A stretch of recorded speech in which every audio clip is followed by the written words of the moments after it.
Hi hello ನಮಸ್ಕಾರ. ಶಿರಸಿಯ ಸಾರ್ವಜನಿಕ Ganeshotsav 2025ರ part 5 video ಇದು. ಈ ವಿಡಿಯೋದಲ್ಲಿ ಶಿರಸಿಯ ಶ್ರೀ ಅಶ್ವತ್ಥ ನಾಗಾಂಜನೇಯ ಮಂದಿರದಲ್ಲಿನ ಗಣೇಶನನ್ನ ನೀವು ನೋಡಬಹುದು.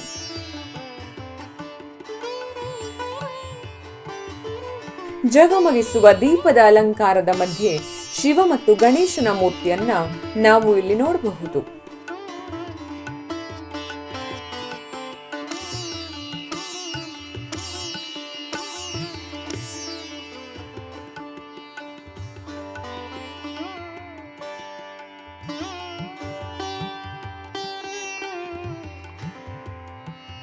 ನೋಡಿದ್ರಲ್ಲ ವೀಕ್ಷಕರೇ, ಶಿರಸಿಯ ಅಶ್ವತ್ಥ ನಾಗಾಂಜನೇಯ ಮಂದಿರದಲ್ಲಿನ ಗಣೇಶ ಹೇಗಿತ್ತು ಅಂತ.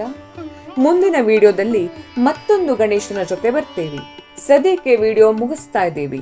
ವಿಡಿಯೋ ಇಷ್ಟ ಆದ್ರೆ ಲೈಕ್ ಮಾಡಿ, ಶೇರ್ ಮಾಡಿ, ನಿಮ್ಮ ಅನಿಸಿಕೆನ ಕಮೆಂಟ್ ಮಾಡಿ. ನೀವೇನಾದ್ರೂ ಫೇಸ್ಬುಕ್ ಅಥವಾ ಇನ್ಸ್ಟಾಗ್ರಾಮ್ ಅಲ್ಲಿ ನೋಡ್ತಾ ಇದ್ರೆ ನಮ್ಮ ಪೇಜ್ನ ಫಾಲೋ ಮಾಡಿ. Thanks for watching.